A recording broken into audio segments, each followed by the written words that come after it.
Mesa de análisis.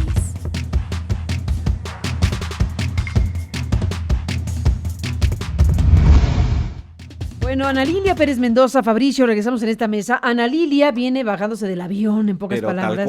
Tal cual, viene corriendo del aeropuerto, cosa que te apreciamos muchísimo en este viernes. Después de un viaje sumamente interesante que ya nos contaste antes de que te fueras y ahora nos vas a contar al regreso.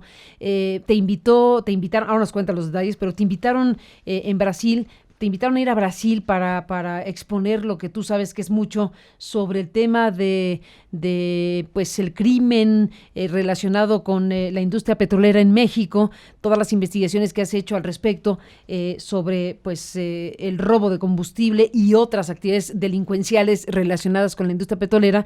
Y entonces, bueno, te invitaron y lo que nos vas a contar, que es muy importante, nos lo contabas en el corte, tiene que ver con prácticas en Brasil, similares, pero en chiquito aún, que han ocurrido en México. Cuéntanos, ¿quién te invitó? ¿Qué hiciste? Sí, ¿Qué pasó? Carmen, en Río de Janeiro tuvo lugar durante la semana la reunión de expertos de ductos, de toda la industria de ductos a nivel mundial.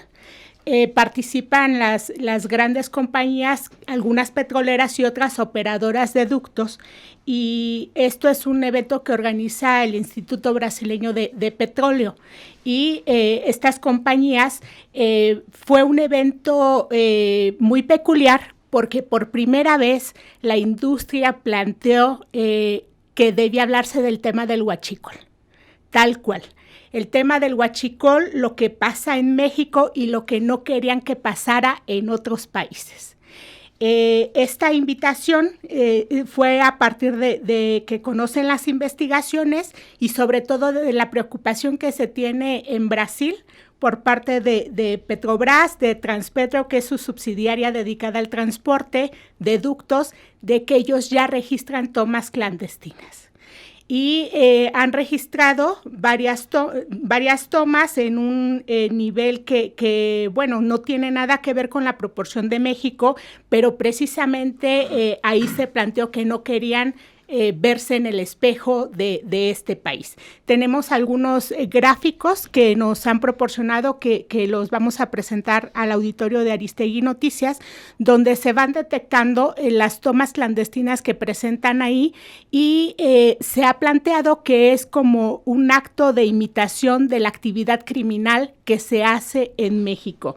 Tenemos que ellos comenzaron a detectar tomas clandestinas en 2011, una toma clandestina, y así va subiendo en un nivel donde el año pasado llegan a 261, que es su pico, y ahora llevan hasta estos momentos 116 tomas.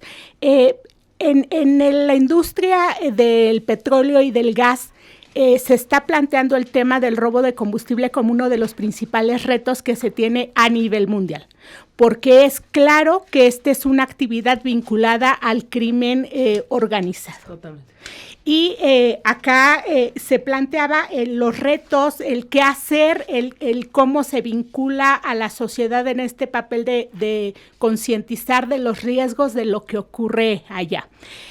Tenemos otro gráfico que muestra en qué estados es donde ocurren esas tomas clandestinas, la mayor parte en Sao Paulo, Río de Janeiro después, Amazonas, Paraná y Santa Catarina. Aquí hay muchas cuestiones interesantes. Primero, este fenómeno criminal que empieza aquí en México dentro de Petróleos Mexicanos para después vincular al crimen organizado y que ahora se ve replicado en otros países. En Colombia también se ha registrado esta actividad como una derivación de comercialización del crudo en el mercado negro, pero también como una derivación para alimentar los insumos de la industria de las drogas. Hay un dato que me llamó mucho la atención y que es el que quiero compartir también, cómo los ejecutivos de petroleras internacionales muy importantes que han trabajado en México por muchos años reconocían en este evento que por años ellos estuvieron reportando a las autoridades mexicanas lo que ocurría en regiones petroleras, particularmente en la cuenca de Burgos, donde grupos criminales como los Zetas, el Cártel del Golfo, comenzaban a apoderarse de pozos para sustraer directamente el crudo para operar las tomas clandestinas.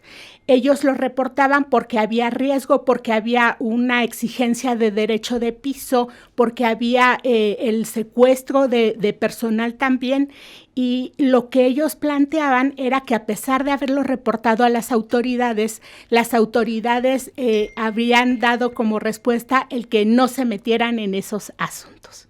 A ellos les quedó claro que la autoridad, a pesar de que sabía lo que estaba ocurriendo en Petróleos Mexicanos, no iba a tomar cartas en el asunto, y pues ahí cada compañía decidió tener sus propios elementos de seguridad, y prácticamente a muchos ejecutivos se les prohibió viajar a ciertas regiones petroleras, por ejemplo, Reynosa, Nuevo Laredo, básicamente la cuenca de Burgos y el sureste del país. Esto prueba nuevamente que la autoridad sabía todo lo que estaba ocurriendo, pero dejaron crecer deliberadamente el robo de combustible hasta el nivel que vimos en México, donde el año pasado, 2018, cerró con más de 14,000 tomas clandestinas. ¿Por qué es importante? Bueno, es un caso, el de México es en estos momentos considerado como un caso único en la industria mundial de gas y del petróleo, desgraciadamente como un mal ejemplo y como un ejemplo de lo que no se debe permitir.